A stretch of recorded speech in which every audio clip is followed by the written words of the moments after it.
우리가 잘 알고 있는 이야기 중에 하나가 하루살이와 개구리라는 이야기를 우리는 잘 압니다.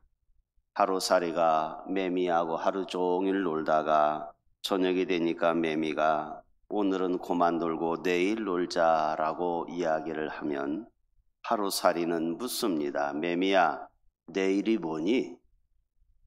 매미는 내일이란 걸 설명을 합니다.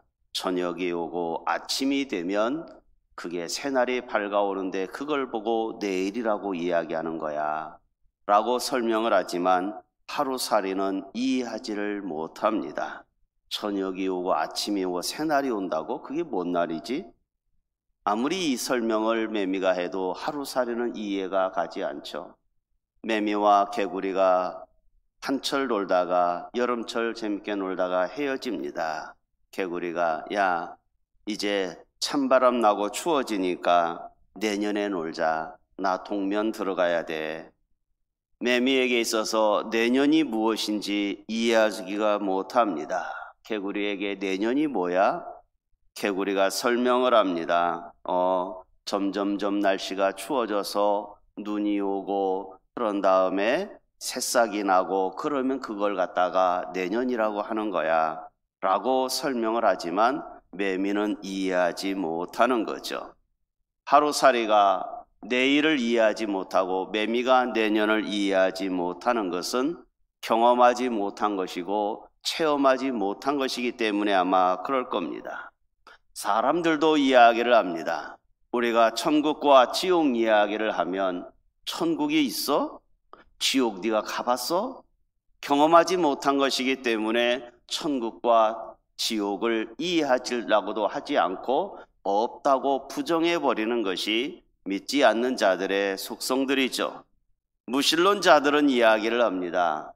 기독교는 하나님이라고 하는 공상의 아버지를 만들어 놓고 자신들이 천국에 대한 것을 만들어 놓고 지옥에 대한 공포심을 물리치려고 만들어 놓은 것이 천국이라고 이야기하고 천국과 지옥은 가상의 세계에서만 그냥 있는 것이지 실제로는 존재하지 않는 것이라고 현실의 고통을 위로받기 위해서 가상으로 천국 만들어 놓고 허상을 이야기를 하고 있다라고 우리에게 이야기할 수 있습니다. 그러나 캠브리지 대학의 C. 루이스 박사는 이야기를 합니다. 요즘엔 우리는 천국 이야기를 잘 하지 않습니다. 천국에 대한 언급도 하는 걸 부끄러워한 기독교인들도 있습니다. 그림의 떡이라고 혼동하기도 합니다. 그러나 천국은 있든지 없든지 둘 중에 하나입니다. 이 교리가 기독교의 모든 부분에 들어가 있기 때문에 천국이 없다면 기독교는 거짓입니다 라고 이야기하며 천국의 확실성을 일생 동안 가르쳤다고 이야기합니다. 천국을 믿는 테레사 수녀도 이야기를 합니다. 지상 최악의 고난, 지상 최악의 잔악한 고문으로 살고 있다 할지라도 지저분한 여관에서 하룻밤 사는 것과 비교할 뿐이고 천국은 분명한 것이라고 테레사 수녀는 이야기를 했습니다. 이해가 되지 않아도 하루살이가 이해가 되지 않아도 내일은 있는 것이고 매미가 이해되지 않는다고 경험하지 못했다 할지라도 내년은 있는 것처럼 우리가 경험하고 체험하지 못했다 할지라도 분명한 것은 천국과 지옥은 있더라는 것입니다. 성경은 이런 것을 향하여 신령한 지혜자가 이걸 깨닫는다라고 이야기합니다. 그래서 고린도전서 2장 13절에서 바울 사도는 이야기합니다. 우리가 이것을 말하거니와 사람의 지혜로 가르친 말로 아니하고 오직 성령에 가르친 것으로 하니 신령한 일은 신령한 것으로 분별한다라고 이야기합니다. 신령한 영적인 세계에 들어오지 아니한 사람은 천국과 지옥을 이해하기가 어렵습니다. 인간이 죽은 후에 분명한 것은 천국이냐 지옥이냐 하는 것입니다. 분명합니다. 부인할 수 없는 사실은 예수 그리스도를 구주로 믿는 자들에게는 천국이고 믿지 않는 자들에게는 지옥이라고 하는 사실입니다. 성경은 요한계시록에서 우리에게 요한계시록 20장 12절에서 15절에서 천국에 대한 것을 분명히 선언합니다. 내가 보니 죽은 자들이 큰 자나 작은 자나 다 그 보좌 앞에 서 있는데 책들이 펴져 있는데 이건 생명책이더라는 것입니다. 죽은 자들이 자기 행위에 따라서 책들에 기록된 대로 심판을 받으니 바다가 그 가운데 죽은 자들이 내주고 사망과 음부도 그 가운데 죽은 자들이 내주며 각 사람이 자기의 행위대로 심판을 받고 사망과 음부도 불못에 던져지면서 이건 둘째 사망이라고 이야기하며 생명책에 기록되지 아니한 자는 다 지옥 불못에 던져진다라고 우리가 믿는 성경에서 그렇게 선언을 하고 있습니다. 하나님의 말씀에 우리는 부복할 뿐이고 그 말씀을 믿기에 오늘 또 우리는 이 자리에 앉아 있는 것입니다. 이제 믿든지 안 믿든지 세상 사람과 구별된 우리들이 오늘 본문 누가복음 15장에서 예수님의 비유를 통해서 또 한번 우리는 교훈을 받으려고 합니다. 누가복음 15장은 세 가지의 비유가 있죠. 잃은 양의 비유, 그 다음에 은전이라고 하는 헬라어 단어의 드라크마의 잃은 비유, 그 다음에 탕자의 비유가 있습니다. 그래서 어떤 사람들은 누가복음 15장 하면 세 글자로 요약된대요. 양자, 은자, 탕자. 그래서 양은 탕, 그렇게 누가복음 15장을 비유하기도 합니다. 잃어버린 영혼에 대한 비유적인 이야기죠. 예수님께서 하나님의 백성이 택한 자들이 와야 되는데 택자들 중에서도 잃어버린 자들이 있더라는 것입니다. 잃어버린 영혼에 대해서 다시 한번 저들이 믿든지 안 믿든지 지옥까지 아니하도록 천국 백성으로 삼아야 되기 때문에 잃은 양의 비유를 먼저 이야기를 합니다. 첫 번째, 잃은 양의 목자가 양을 잃었다가 찾는 이야기. 둘째로는 한 여인이 드라크마 은전을 잃었다가 찾은 이야기. 세 번째는 탕자가 집 나갔다가 돌아온 이야기가 있습니다. 첫 번째 잃은 양의 비유와 은전의 이 드라크마의 잃은 비유는 공통점은 잃어버렸다가 찾았지만, 세 번째 이 탕자는 본인이 나갔다가 본인 스스로 돌아옴에 대한 이야기가 있습니다. 그렇기 때문에 세 번째 비유는 회개에 대한 것으로 더 강하게, 탕자의 비유는 회개에 대한 이야기로 할 수 있고, 첫 번째와 두 번째 이야기는 잃은 것에 대한 찾음에 대한 이야기입니다. 오늘 본문 3절에서 10절까지 나오는 이 두 가지 비유, 잃은 양의 비유, 드라크마에 잃었다가 찾았다는 비유, 잃어버린 영혼에 대해서 다시 한번 돌아오기를 원하시는 우리 예수님의 마음을, 그리고 하나님의 마음을 이해하자고 하는 것이 예수님의 비유가 첫 번째와 두 번째 비유입니다. 집 나간 자식은 돌아갔다가 돌아오면서 물론 아버지의 심장으로 동구밭까지 늘 나갔던 이 아버지, 그 아들이 돌아오자 잔치를 벌리면서 기쁨을 만끽하는 아버지의, 하나님 아버지의 마음을 우리도 알 수 있습니다. 잃어버린 양의 비유를 보고 또 드라크마의 이 은전을 잊어버린 비유에 대해서는 우리가 상식적으로 이해되지 않는 부분들도 있습니다. 그러나 그 안에는 주님의 깊은 뜻이 담겨 있는 걸 알 수 있습니다. 오늘 본문 3절에서 10절까지의 가장 핵심되는 한 구절을 보라고 하면 7절 말씀이라고 볼 수 있습니다. 7절 말씀에 보면 내가 너희에게 이르노니 이와 같이 죄인 한 사람이 회개하면 하늘에서도 회개할 것이고 의인 99보다 더 기뻐하고 있다고 말씀을 하고 있습니다. 앞에 누가복음 14장에서는 예수님께서 바리새인들 오고 식사를 같이 하면서 백성들을 가르치는 내용들이 누가복음 14장이고, 누가복음 15장은 세리와 죄인들과 같이 어울려서 식사를 하시면서 지금 가르쳐주는 비유적인 말씀입니다. 누가복음 14장과 15장의 좀 차이는 바리새인과 죄인들과의 구별된 이야기할 수도 있습니다. 내용은 같습니다. 회개할 것이 없는 의인 99보다 죄인 하나가 회개할 때 더 기뻐한다고 하는 것을 설명하기 위해서 비유적인 이야기를 합니다. 첫 번째 비유의 잃은 양의 비유 우리가 많이 들었습니다. 어떤 사람이 100마리의 양을 이렇게 치고 관리하고 있었는데 저녁에 돌아오다 보니까 한 마리가 없더라는 것입니다. 그래서 99마리를 그냥 들판에 놓아두고 모아놓고 한 마리 양을 찾으러 이 목자가 떠났더라는 거죠. 한 마리 양을 찾아와서는 이제 동네 사람들에게 말합니다. 드디어 잃어버렸던 한 마리 양을 찾았으니 다들 오시오라고 하고 잔치를 벌이더라는 것입니다. 이해가 잘 안 가죠? 한 마리가 그렇게 중요합니까? 100마리 중에 한 마리 정도야 라고 생각할 수 있고 99마리를 어떻게 하라고 그걸 놓아두고 한 마리를 찾으러 갔냐 이 말이죠. 더 이해가 안 가는 것은 그 한 마리 양을 찾아와서는 동네 사람 다 불러놓고 잔치를 합니다. 잔치를 하게 되면 양을 잡을 것이고 또 심하게 피곤하면 송아지 잡아서 잔치하지 않겠습니까? 그러면 배보다 배꼽이 더 커지는 상황이 되어버리잖아요. 한 마리 양 찾았다고 동네 잔치를 해버렸으니 음식이 얼마나 많이 동원되겠습니까? 상식적으로 이해가 안 가는 모습을 지금 예수님이 우리에게 비유적으로 이야기를 하고 있어요. 그 한 마리 차라리 잃어버리고 말지 그 한 마리 찾았다고 동네 잔치를 하면서 그렇게 기뻐할 필요가 있을까?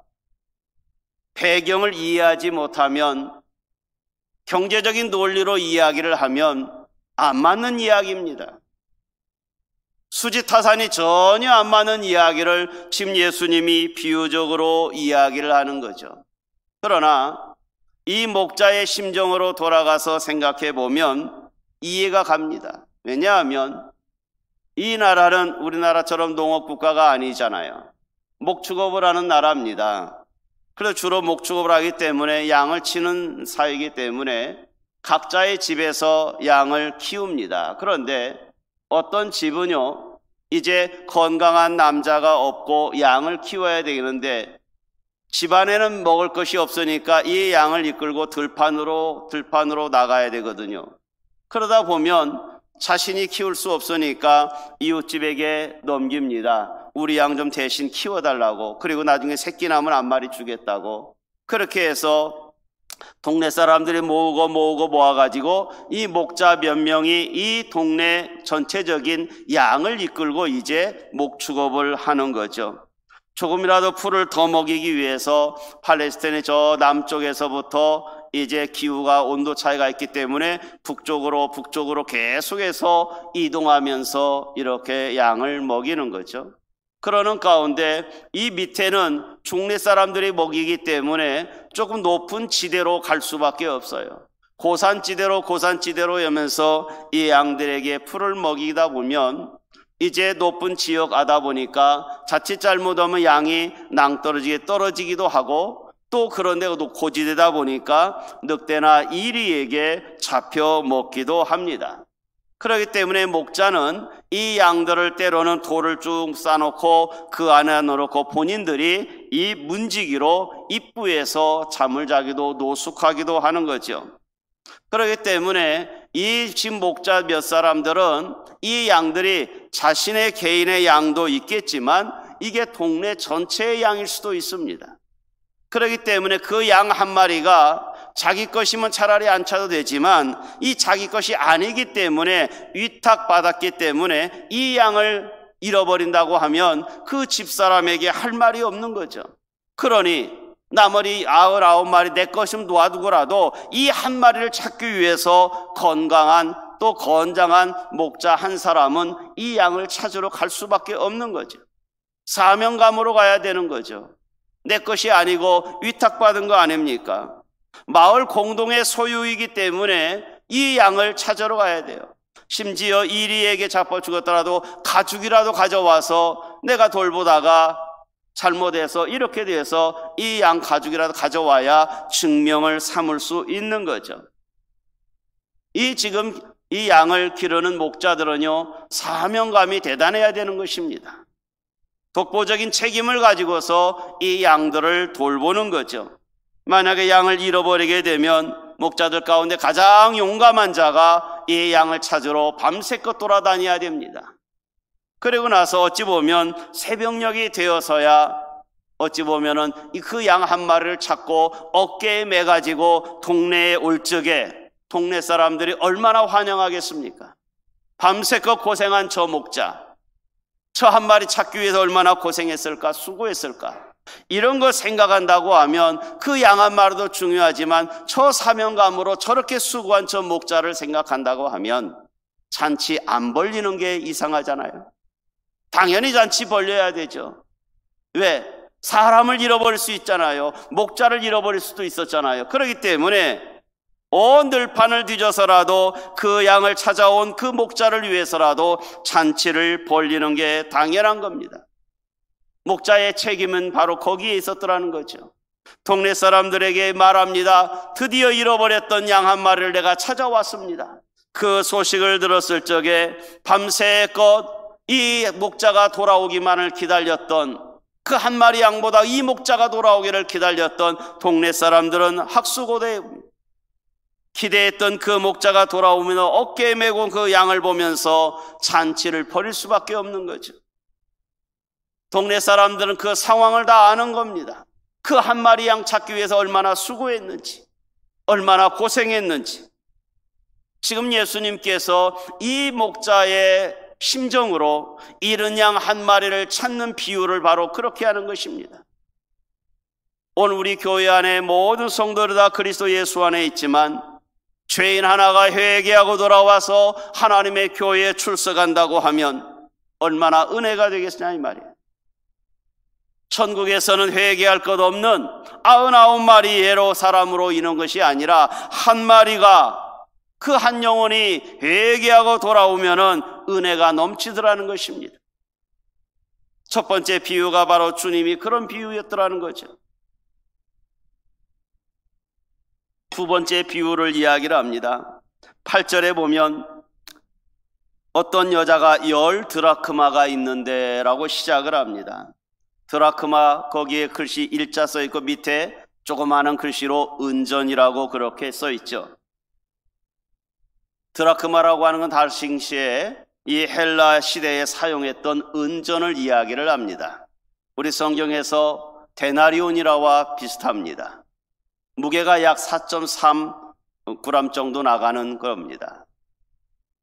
보통 이 한 드라크마 데나리온은 노동자가 하루 열심히 일을 해서 받는 품삯이 이 드라크마입니다. 그러니까 10 드라크마라고 할 정도 되면 우리가 하루 노동자가 얼마 버는지는 잘 모르겠습니다만은 10만 원이라고 생각한다고 하면 이 여인이 10 지금 드라크마를 받았으니까 한 100만 원 정도의 값어치의 은전을 받았다는 이야기죠. 그냥 받는 게 아니라 이것은 이 여자가 지금 10 드라크마가 있었다는 이야기는 청혼할 남자가 있더라는 것입니다. 또는 청혼한 여자일 수도 있습니다. 그래서 사랑하는 남편이나 사랑하는 청혼자가 이 여인에게 지참금으로 주는 것이 바로 이 드라크마였습니다. 그래서 10 드라크마를 주어서 그저 10만 원짜리라고 하면 100만 원 정도의 값어치가 있는 그걸 가지고 이제 이 여인에게 머리띠를 만들어 주든지 목걸이를 만들어 주게 됩니다. 그래서 이 여인은 이제 은 10개로 만들어진 이 머리띠를 쭉 이제 항상 머리에 메고 있는 거죠. 어떤 사람들은 이제 머리카락으로 이렇게 은전을 이렇게 묶기도 합니다. 그렇게 해서 이게 이 머리띠를 갖고 있는 거죠. 그런데 어느 날 이 여인이 실수를 했는지 하는 은전이 보이지가 않는 거예요. 그러다 보니까 이 여인에게 있어서는 사랑하는 남편이나 정혼자가 준 것인데 이걸 하나를 잃어버리게 되면 9개보다 이 가치가 떨어져 버리는 거죠. 사랑하는 사람의 이 정혼의 표시가 잃어버리게 되는 거죠. 남자에게도 바른 결혼의 물, 그리고 사랑의 증표인데 그걸 잃어버렸다고 하는 것은 사랑을 잃어버린 거죠. 사랑의 약속을 헌신짝처럼 버린 것처럼 되는 정결한 여인이 못 된다고 하는 그러한 아픔이 있다는 거죠. 우리나라가 서로 결혼하게 되면 반지를 서로 교환하고 예물을 서로 교환하듯이 이 여인은 지금 교환된 예물을 갖고 지금 머리띠를 만든 것 같습니다. 값어치로 따진다고 하면 우리가 말하는 다이아몬드에 비하면 아무것도 아니잖아요. 그렇긴 하지만 이 여인에게 있어서는 이 은전 10개가 어떤 것과 비교할 수 없는 값어치를 갖고 있는 거죠. 여러분, 우리가 결혼 때에 서로 양가 집안이 잘 살면 괜찮지만 가난한 부부가 서로 살게 될 적에는 어떻게 하겠습니까? 도금된 거 그냥 구리반지라도 서로 끼워준다고 하면 그것은 화려한 맥커렛의 이 다이아몬드 반지보단 오히려 구리반지가 그게 더 우리에게는 소중한 증표가 될 수 있지 않겠습니까? 지금 이 여인에게 있어서 한 드라크마가 빠져나간 거죠. 한 은전을 잇다 보니까 어떻게 했습니까? 이 여자의 마음은요, 지금 정신이 없는 거죠. 그래서 8절 하반절에 보면 등불을 켜고 지금 어떻게 합니까? 집을 쓸며 찾아내기까지 부지런히 찾았다고 이야기합니다. 정신이 없었을 겁니다. 왜요? 사랑하는 정혼자에게 받은 건데 그걸 잃어버리게 되면 정절을 잃어버린 것과 똑같은 것이고 상대방에 대한 배려가 없어지는 거잖아요. 그러니 등불을 켜고 쓸고 닦고 얼마나 열심히 찾았겠습니까? 우리 생각은 이거 배경을 모르면 그렇게 이야기하죠. 하고 10개 중에 하나 정도 잃으면 뭐 어때? 아마 하나 잃어버리면 가서 새로 하나 갖다 끼지 뭐. 전혀 다른 의미가 있잖아요. 다른 걸 아무리 좋은 걸 갖다 거기다 끼워 놓아도 구색은 맞을지는 모르지만 증표의 사랑에 마음은 없는 거잖아요. 정혼자가 준 선물은요, 다이아보단 그 어떤 것보다 귀한 거 아니겠습니까?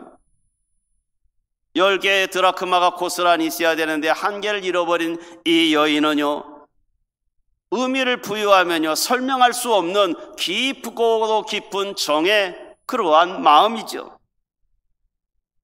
이 여인은 등불을 켜고 찾을 수밖에 없습니다. 뒤질 수밖에 없는 거죠. 날새도 괜찮아요. 기름을 다 떨어져도 괜찮아요. 쓸고 닦고 찾고 찾아야 됩니다. 그랬을 적에, 찾았을 적에 이 여인의 마음은 어떻을까요? 친구들을 안 부르면 이상하잖아요. 부모님 다 사람들을 깨워가지고 드디어 찾았습니다. 친구들아, 내가 잃어버렸던 드라크마를 찾았어 라고 사람들 불러놓고 소리치며 즐거워하면서 더 나아가서 9절에 보니까 나와 함께 즐기자, 잃어버렸던 드라크마를 찾았었노라. 즐기자는 거요, 잔치하자는 거요. 보통 손님 초대하고 잔치하려면 10만 원 이상 들어갈 수 있잖아요. 예수님이 이 비유를 반복한 이유가 뭘까요? 내가 너희에게 이르노니 이와 같이 죄인 한 사람이 회개하면 하나님의 사자들 앞에 기쁨이 된다라는 것입니다. 오늘 비유에서 말씀 들려준 이 잃은 양에 대한 주님의 애끓는 심정을 우리는 이해해야 되는 겁니다. 코로나19로 인해서 우리는 많은 영혼들이 교회를 아직도 출석하지 못하고 있습니다. 오늘 앉아 예배드린 여러분들도 소중합니다. 먼저 그렇게 신앙의 지조를 지켜준 여러분에게 감사합니다. 그러나 우리의 입장에서는 아직도 출석하지 못하는 많은 영혼들을 위하여 이제 11월 달부터는 위드 코리나로 간다고 전에 지금부터 우리가 준비 기도를 해야 됩니다. 그 영혼들을 여러분 생각나기를 바랍니다. 여러분의 같은 동료이고 같은 마음을 가지고 살았던 우리의 믿음의 형제들 자매들을 지금부터 기억을 하면서 기도해 주기를 바랍니다. 여러분, 우리 같이 저 전국에 가야 될 저 잃은 양의 영혼들을 찾는 것은 경제 논리로 설명해서는 안 됩니다. 합리적이고 비합리적이고 이것 따져서도 안 됩니다. 그들의 영혼을 위해서 우리는 기도해야 됩니다. 어떠한 희생을 치르더라도, 때론 내 주머니가 열려지라도, 우리가 아픔을 겪더라도 그 영혼을 다시금 찾아와서 다시금 저 전국을 같이 걸어가는 이 목자의 심정이 되어야 되더라는 것입니다. 한 영혼을 찾았을 적에 우리는 주님과 같이 즐길 수 있지 않겠습니까? 한 영혼의 귀중함은 하나님의 생명의 영혼이기 때문에 우리는 그들을 위하여 기도해야 될 것입니다. 하나님은 어떠한 한 영혼이라도 지옥에 떨어지는 것을 원치 않으실 것입니다. 우리도 막아야 됩니다. 그 영혼이 우리가 생각하는 저 천국의 영혼을 향하여 우리가 깊은 관심을 가져야 됩니다. 수많은 모래알 속에 하나의 모래 정도 되는데 뭘 관심 갖습니까? 아닙니다. 하나님은 한 영혼 한 영혼을 귀하게 여기시더라는 것입니다. 하나하나의 그 한 영혼에 우리 하나님은 관심의 대상이었더라는 것입니다. 목자나 여인은 하나님을 상징합니다. 그리고 양이나 은전은 우리 성도들을 이야기할 수 있습니다. 목자가 한 마리의 양을 소중하게 생각하는 것 같이, 결혼한 여인이 은전 하나하나를 소중히 여기는 것 같이, 하나님은 우리 한 사람 한 사람을 그렇게 귀하게 소중하게 개개인에게 그렇게 관심을 갖고 계시더라는 것입니다. 성도 여러분, 바리새인과 서기관과 세리와 이 죄인들은 자기들과 오염될까 봐서 상종하지 않았습니다. 바리새인과 서기관들은 죄인들과 세리를 같이 하지 않았습니다. 그러나 예수님은 오히려 그들을 멀리하기는커녕 함께 음식을 나누며 말씀을 나누는 예수님의 모습을 보면서 오늘 우리의 생각대로 상식대로 저 사람하고 나하고는 안 되라고, 저 사람 우리 교회에 필요 없는 사람이라고 생각할지 모르지만 우리 주님은 그렇게 생각하지 않더라는 것입니다. 우리 예수님의 대답은 이런 일로 바리새인과 서기관들이 세리와 죄인을 비방했을 적에 주님은 앞에 마태복음 5장 31절과 32절에서 이렇게 대답을 하십니다. 예수께서 대답하여 가라사대 건강한 자에게는 의인이 쓸데없고 병든 자에게 쓸데있나니 내가 의인을 부르러 온 것이 아니라 죄인을 불러 회개시키러 왔다라고 말씀하고 계시더라는 겁니다. 우리의 판단이 아니라 주님의 관심의 사람이라고 하면 우리는 모든 사람들을 다 주님의 백성으로 알고 관심의 대상으로 같이 삼아야 된다는 이야기입니다. 물론 예수님께서 죄를 갖다가 다 용서하는 건 아닙니다. 베스다 연못가에 38년 된 병자를 고치시면서 이야기하기를 더 상한 것이 생기지 않도록 죄를 범하지 말아라라고 죄에 대한 것은 책망을 하십니다. 또 간음 중에 잡힌 여인에게도 가서 다시는 죄를 범하지 말라라고 충고하기도 합니다. 죄인을 하나님이 무조건 용서하는 건 아니지만 그러나 우리 입장에서는 죄를 미워하되 사람을 미워할 필요는 없더라는 것입니다. 예수님이 지금 죄의 문제는 내가 십자가에서 해결할 테니 너희들은 이른 양 한 사람, 세리라도 죄인이라도 다 하나님의 백성으로 알고 관심의 대상으로 삼으라고 하는 교훈을 지금 주고 있더라는 것입니다. 성도 여러분, 오늘 우리 한 영혼 한 영혼이 하나님의 사람입니다. 그 영혼들에게 있어서 우리는 관심을 가져야 되겠죠. 오늘 한 영혼이 회개하고 돌아오게 되면 그리스도의 기쁨이기도 하지만 우리 교회의 기쁨이기도 하지만 정작 기쁨은 본인 자신일 것입니다. 본인 자신이 죽을 고비에서 목자를 통해서 다시 돌아왔고 잃어버린 그저 쓸데없게 될 것을 한 여인이 즐겁게 찾음으로 한 일원이 되었다고 하는 것은 얼마나 은혜가 되겠습니까? 양과 은전은 부주의로 잃어버렸지만 다시금 찾아서 하나님의 백성으로 된다고 하는 오늘 우리의 성도들 중에 아직도 주님의 품에 온전히 잠기지 못한 우리 주의 성도들 많이 있습니다. 오늘 새벽에도 장기 결석자와 많은 결석자들을 묵상하면서 하나님, 그들이 언제 옵니까? 목자의 심정을 달라고 기도했습니다. 성도 여러분, 그 영혼들이 우리가 원하는 경험하지 못했다 할지라도 분명한 저 천국을 향하여 우리가 힘써 수고해야 될 줄 압니다. 세상 사람들이 아무리 부정해도 천국과 지옥은 존재합니다. 우리가 알고 있는 영원한 하나님의 나라 천국을 향하여 우리의 잃어버린 영혼을 향하여 한 달간 기도하면서 11월 달 되면은 다 회복되어져 연말이 되어지면 다시 옛날로 돌아가는 그러한 기쁨이 저와 여러분에게 있기를 주의 이름으로 축원합니다. 기도하겠습니다. 하나님 아버지, 잃은 양을 찾는 이유는 그 영혼의 생명이 천국 가기를 원하는 것입니다. 그 사명에 우리가 힘써 기도하며 수고하기를 원합니다. 우리가 아는 저 천국을 향하여 모든 영혼들이 같은 마음 가지고 가기를 원합니다. 하나님, 잃은 양도 있습니까? 찾게 하여 주시고 우리 안에 있으면 더 그 영혼들을 위하여 기도하며 동행할 수 있는 우리의 믿음의 신앙인들이 다 되게 하여 주시옵소서. 예수님의 이름으로 기도하옵나이다. 아멘.